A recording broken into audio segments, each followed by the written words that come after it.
Decades after the loss of the supernatural powers of the Jemaya, for the first time in its history, a king occupied Welcome. the throne of I'm Meramara. happy that you're here. King Ogakan, otherwise known as Great Father and Savior of the world. After his mother, sister, and their supporters were murdered in a bloody coup, he became the next in line to the throne. He was crowned quickly, even while the people reeled from the shock of the violent deaths. Such things were unheard of in Meramara.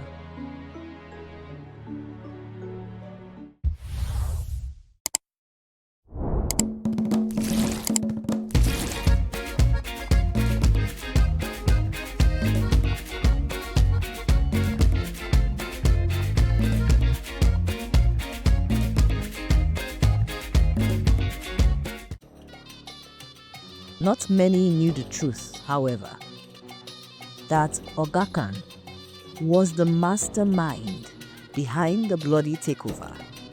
He had ordered their deaths once he found out that the Jemaya and his sister Queen Eyese had lost their powers on that fateful night of lightning. Their deaths were necessary, he told himself. You women must bow to me. His if you mother know what is had good for ignored the you. warnings and with the help of his ignorant sister had engineered the ruin of Meramara. Women were not fit to rule. His sister and mother had proved it. His grandmother, Queen Alosha, had done okay, but she had been weak too. She had not seen how dangerous her daughter Sifa was. She had not realized that Sifa had killed Tamiso. She had been murdered so easily by the same Sifa. No more women in power. Under his leadership, he would recreate a new kingdom, a new Meramara. A Meramara where women will no longer have their formerly vaunted roles in society. No more queens. No more female chiefs. No Jemaya. To defend the kingdom, there was the Meramaran army. To protect the palace, there were the fierce palace guards. The night he instigated the death of his family was the night he shared his previous tender and innocent character. No longer was he that teenager who couldn't kill his baby cousin. No longer was he that young and frightened man who let his mother hit and abuse him. That Ogakan was long gone. Now, he was the ruler of a mighty and rich kingdom with absolute power over his subjects. His word was law. The way he saw it, the treasures of Meramara were his to share with those he trusted. One of these was Lord Badri, commander of the king's armies. Badri, handsome and noble, had two wives, Sheraya and Turafa. Admired and respected by his men, adored by many Meramaran women, trusted by the king himself, Lord Badri stood out among the men in the kingdom.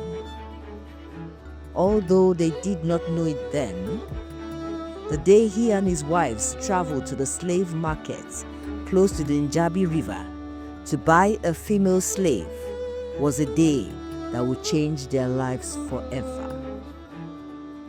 His wives had chosen a skinny, dirty-looking girl against his wishes because they did not want to tempt their husband by bringing a pretty girl into their home. This unattractive slave girl's name was Zare. From the get-go, for Zare, life in Badri's house seemed to be an endless series of conflicts with him, his wives, the servants, other slaves. It was extra hard because initially she couldn't speak the Meramaran language. She could only speak in animal-like grunts and whistles. As time went on, however, she was able to communicate better with others in the household. One thing no one could fault her on, her work. Zare worked hard, harder than any other slave in the household. She seemed to have boundless energy. The other slaves and servants disliked her mainly because she kept her distance. None of them could have guessed the real reason she did so. Zare had a secret that she was determined to protect. A secret about where she'd lived for the past 20 years of her life. Time went by and gradually she blossomed into a beautiful woman. That skinny, ugly girl had disappeared. She was transformed into a curvy, smooth-skinned young woman with a beautiful face. That was when things went from bad to worse. Zare caught Badri's eye, and he put his energy into seducing her, which of course didn't go down well with his wives. Zare tried to resist his charms, and she did for a time. But ultimately, she fell head over heels in love with the gorgeous commander of the king's armies. They began a torrid affair. Overwhelmed with hate and jealousy, Sharia and Turafa decided to do the unthinkable. A day came, one that would change Zare's life once again. On this day, she went out on an errand, accompanied by the chief servant of the household. He returned, she did not. On his arrival home from a training session the next day, Badri discovered that she had been missing for a day. He lost it. He screamed at everyone. Where was she? His wives claimed that they did not know. Maybe she has run away, they suggested. Badri found it hard to believe. Why would she run away? Why would she suddenly up and leave him? He had to look for her. She was his slave. She belonged to him. He would bring Zare back. 2 days after, Lord Badri entered the parlor of wise old Chief Hakanabu, the king's chief counselor. The old man had summoned him. He did not know why. It was a rather inconvenient summons, as he had to supervise a drill in 10 minutes. But the chief was an important man in the kingdom. Badri could not ignore him. The old man welcomed him. Badri greeted him in the customary way. "I will go straight to the point," Hakanabu said. "I have your slave girl, Zare." "What?" Badri yelled. "On my way back from a council meeting yesterday, in the carriage with my servants, I came across a body lying by the side of the road, a young woman who was at death's door. My servants picked her up and brought her to a healer. When she recovered, she told us that someone had tried to kill her. A servant of yours." He paused and stared at Badri. "On the order of your wives." "That is not true. She lies." Badri was enraged. How dare she say that? He jumped up to demand that the chief hand his slave back. But Chief Hakanobu shook his head. No. Badri was speechless for a moment. Then he ordered, "Give me my slave now." The chief dug in his heels. Tempers fled even higher. No one wanted to budge. Until Chief Hakanabo held up a king's token to the younger man. Badri's mouth fell open. He could not speak. The king's token was a large-sized gold coin, given once by the king to a select few and forever redeemable. The one to whom it was offered as payment had no choice but to accept. Badri snatched up the coin and hung it from his robe. He stamped out of the chief's house, furious and powerless, leaving Zare behind. The wily old chief had won the fight this day, but soon a battle was coming. A war that would push the kingdom of Meramara to the brink of destruction. And Badri's former slave girl, Zare, would be at the center of it.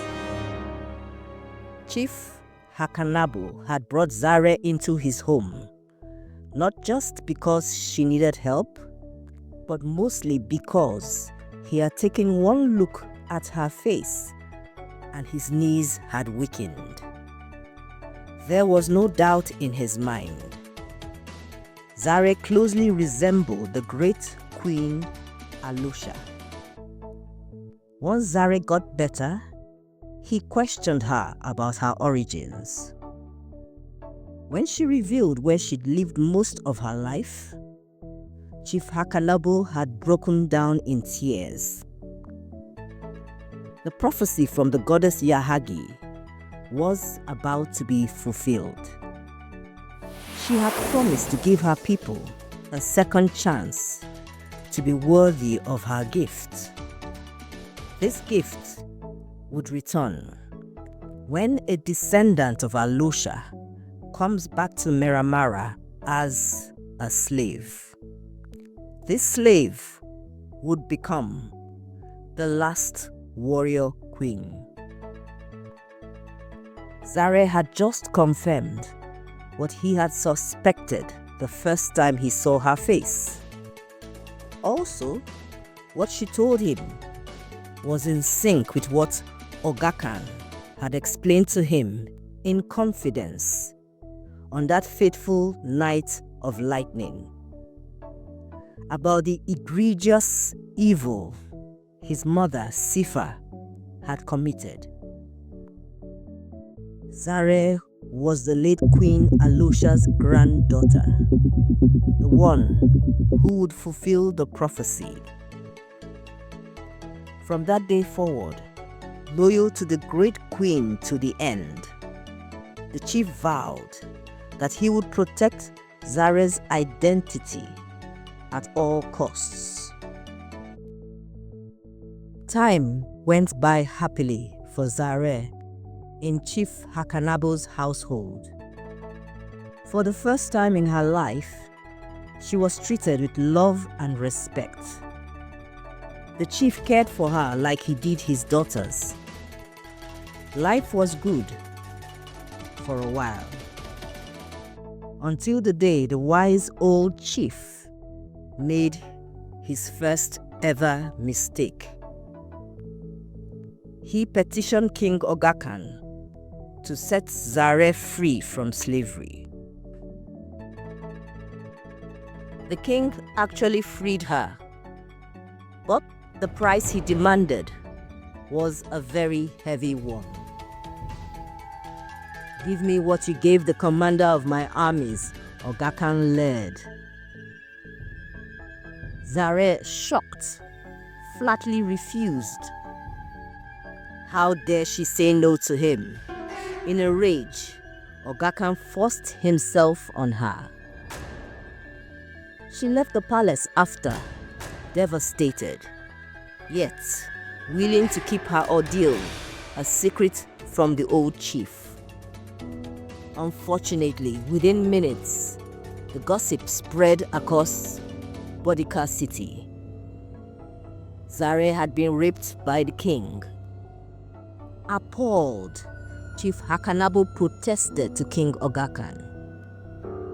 The king was unrepentant. Not only did the king ignore the old chief who had crowned him and his family before him, Ogakan stripped the chief of his position and annexed his property. Fearful of the king's wrath and under cover of night, the chief fled the city, Zare in tow. They and all those who fled with them were now considered wanted, dead or alive. Ogakan's chief counselor and confidant had become persona non grata. King Ogakan hunted them tirelessly for years. He even instituted a reward of a king's token for anyone with news of the rebels. In that time, though, Chief Hakanabo had not been idle in hiding. The old chief had begun setting events in motion towards fulfilling the prophecy. He had started recruiting all who had been adversely impacted by the king's reign, which quickly swelled the numbers of the rebels. Chief Hakanabo had also enlisted the help of the most skillful fighter in the kingdom, a fellow dissident, the ex-captain of the palace guards, to train Zare, all in preparation for the day she would take back her birthright. Now, nearly 2 years after she had escaped from the city, Zare was ready. The last thing Ogakan expected was an uprising by the rebel army. When the attack started, he was completely taken by surprise. The insurrectionists began with targeted assaults against structures that were important to the king. As the soldiers and palace guards were still trying to deal with the problem, an attempt was made on King Ogakan's life. Unfortunately for the revolutionaries, but luckily for the king, Ogakan survived. Vengeful heart filled with fury, he swore to teach every one of the rebels an unforgettable lesson. And when the commander of his armies, Lord Badri, informed him of a key piece of information he'd learnt about the dissidents, Ogakan understood immediately that this knowledge would help him crush the rebellion to dust. Badri had discovered that Zare was their leader. Shocked that his former slave girl was commanding an army, Badri realized he needed to find out more about Zare. He needed to know why she was attacking the king. What did she and her fellow mutineers want? He rushed off to the slave market to search for the slave trader he'd bought her from years ago.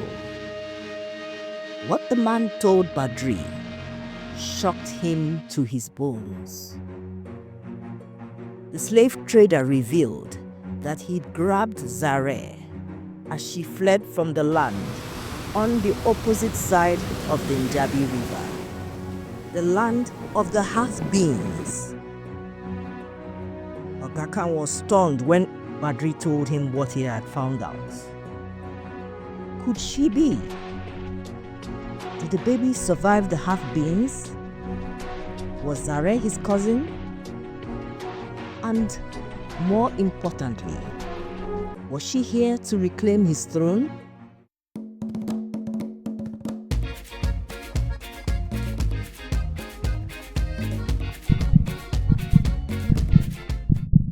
Lord Badri, the commander of armies, is at a crossroads. To whom does he give his support? Ogakan, the king of Meramara, or his ex-lover, Zare, the leader of the rebellion. The insurrectionists reach the city gates and are now within the city walls. Zare comes face to face with her tormentor and cousin, King Ogaka. And for the first time ever, the half-beings are on the move.